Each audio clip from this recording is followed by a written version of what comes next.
Hi hello welcome to eagle media works. ఇవాళ నేను మాట్లాడబోయేది అసలు ఎడ్యుకేషన్ అంటే ఏంటి, మనం ఏ ఎడ్యుకేషన్ ప్రాసెస్లో ఉన్నామో, మనం పిల్లలకి దానివల్ల ఎంత ఉపయోగపడుతుంది, వాళ్ళు ఎలా సెటిల్ అవుతున్నారు, మన ఎడ్యుకేషన్ వాళ్ళకి ఎంత కనెక్ట్ అవుతుంది, ఎంత ఉపయోగపడుతుంది అనేది ఇవాళ నేను చెప్తాను. బేసికల్లీ ఎడ్యుకేషన్ అనగానే మనకు మైండ్లోకి వచ్చేది స్కూల్స్, లేకపోతే నాలెడ్జ్ గెయిన్ చేయడం అని, సబ్జెక్ట్స్ అని, మార్క్స్ అని, ఇటువంటివి ఎక్కువ కామన్గా ఎడ్యుకేషన్ అని వినంగానే మన మైండ్లోకి వచ్చేది. కాకపోతే ఎడ్యుకేషన్ అనేది అసలు ఎక్కడ మొదలవుతుంది?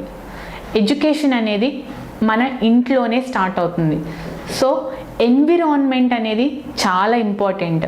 సో పిల్లలు ఇంట్లో ఉన్నప్పుడు మనం కొన్ని కోట్స్ చూసుకుంటే, తల్లే మొదటి గురువు, తల్లిదండ్రులు కన్నా మించిన గురువు లేరు అని చెప్తూ ఉంటారు.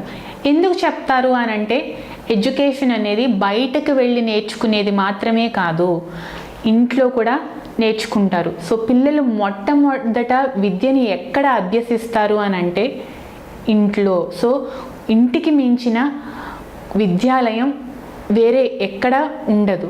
సో ప్రథమ విద్యాలయం ఏది అని అంటే మన ఇల్లు. సో ఇంట్లో పిల్లలకి ఎటువంటివి నేర్పించాలి, ఎలా నేర్పించాలి అనే డౌట్స్ పేరెంట్స్కి చాలామందికి ఉంటూ ఉంటాయి. సో బేసికల్లీ ఎడ్యుకేషన్ అంటే ఏంటి?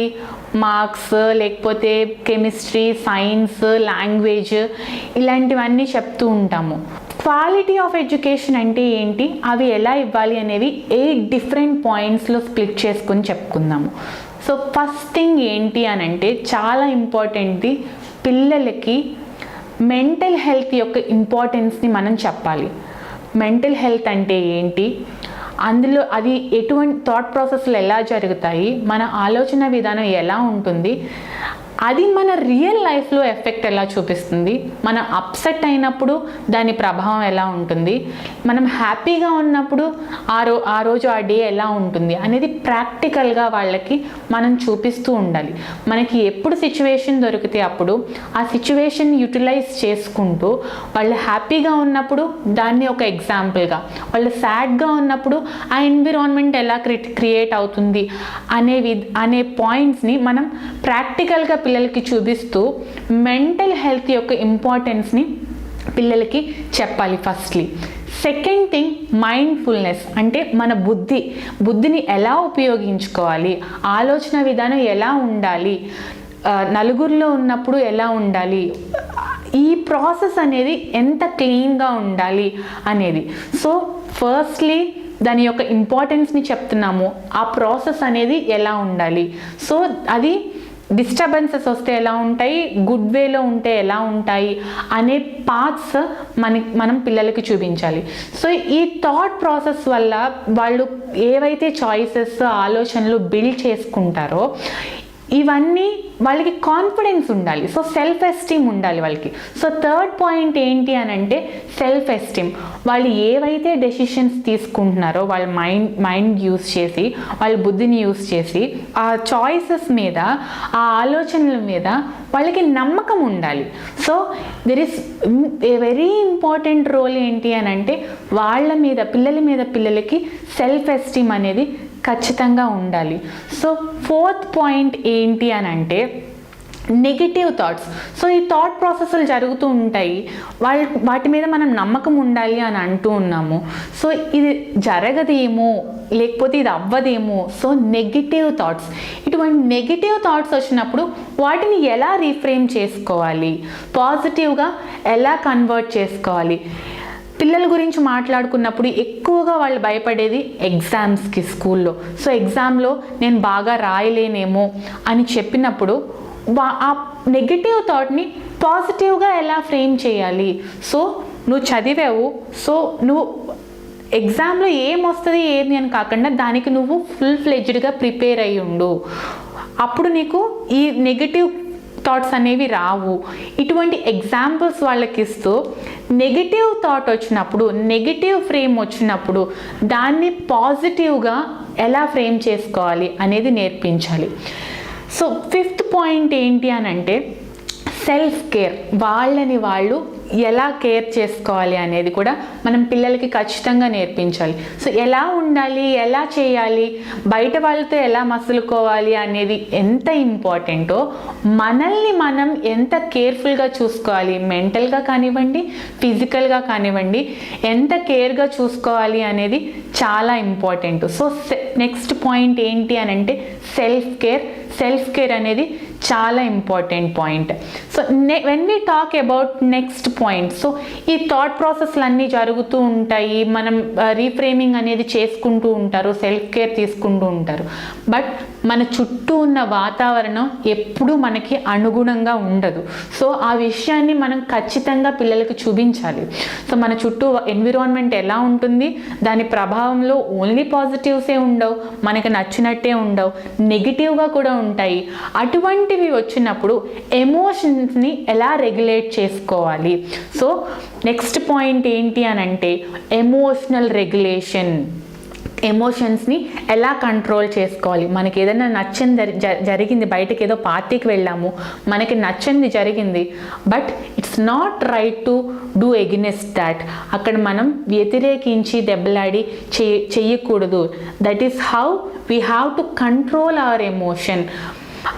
మనం సరౌండింగ్స్లో ఉన్నప్పుడు, ఒక సర్టైన్ ప్లేసెస్లో ఉన్నప్పుడు, ఇంట్లో ఉన్నా కూడా ఇటువంటి ప్రాక్టీసెస్ అనేవి ఖచ్చితంగా చెప్పాలి. సో నెక్స్ట్ పాయింట్ ఏంటి అని అంటే ఎమోషనల్ రెగ్యులేషన్ పిల్లలకి ఖచ్చితంగా అలవాటు చేయాలి. The last 2 points which are very important, which plays major role in our life. So next 7th point ఏంటి అని అంటే about the financial statuses, personal financial status of a family అనేది పిల్లలకి ఖచ్చితంగా తెలియాలి. ఎందుకంటే ఒక క్లాస్ రూమ్లో పిల్లలు ఉంటారు, అందరికీ ఒకటే ఫైనాన్షియల్ స్టేటస్లు ఉండవు. పక్కన పిల్లలకి ఏదో ఒక టాయ్ కొనుక్కున్నారు, కాస్ట్లీ పెన్సిల్ కొనుక్కున్నారు, నాకు అదే కావాలని అంటే మనకి అటువంటి ఫైనాన్షియల్ స్టేటస్ ఉండదు. పెద్ద పొరపాటు పేరెంట్స్ చేసేది ఏంటి అని అంటే మేము కష్టపడుతున్నాము, మా పిల్లలు కష్టపడకూడదు అని వాళ్ళకి ఆ పెయిన్ తెలియనివ్వట్లేదు. దానివల్ల ఏమవుతుంది అని అంటే పక్కన పేరెంట్స్ చేస్తున్నారు, నా ఫ్రెండ్స్ అలా ఉన్నారు, నేను ఉండలేకపోతున్నాను, నేను అడిగింది నా తల్లిదండ్రులు చేయట్లేదు.